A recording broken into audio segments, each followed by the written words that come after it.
Sa ibang balita, mariing itinanggi ng motorcycle escort ni DILG Secretary Mar Rojas ang akusasyong verbal abuse laban dito. Ito'y matapos reklamo ang manoy pag-post nito sa social networking site na Facebook kaugnay sa isang lalaking nakasagian nito sa isang mall. Ang detalye sa ulat ni Alvin Baltazar.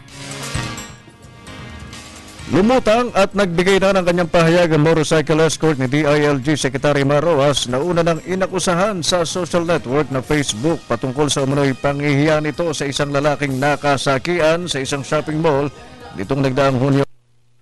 Mariing itinanggi ni PO2 Brian Hiolege ang kwentong ipinost sa Facebook ng nagpakilalang anak ng kanyang nakabangga. Ayon kay Hiolege, wala siyang binitiwang salita sa kanyang nakabangga na mga katagang "Huwag kang tatanga-tanga" na kaibayo sa naipo sa social networking site na Facebook.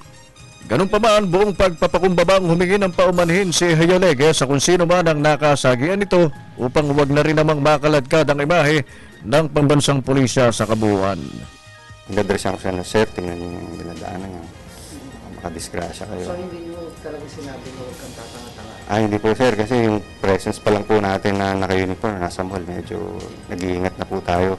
Lalo pa po yung makakuha ng attention sa publiko kung sasalitain tayo ng play of words na siyang iniingatan natin. Kung nanonood po kayo at may nagawa ko sa inyo, ang sabing hindi nyo nagustuhan, hihingi po ako ng patawad at sorry.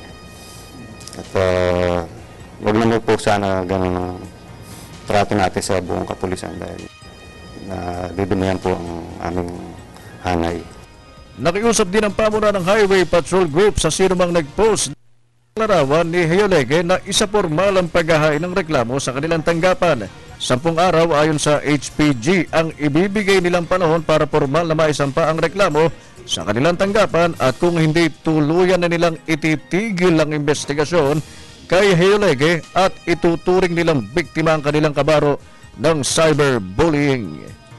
We will be giving him 10 days upon receipt of the subpoena or the summon to come out, no? At after that, kakaroon lang kami ng konting evaluation, and then kapag hindi naman siya nagpakita dito sa amin, automatic na i-drop and close na namin yung kaso. Sa ngayon ay nasa pangangalaga ng Regional Public Holding Section ng HPG NCR si Hiolege matapos na sibakin pansamantala sa kanyang pwesto. Para sa Telebisyon ng Bayan, Alvin Baltazar.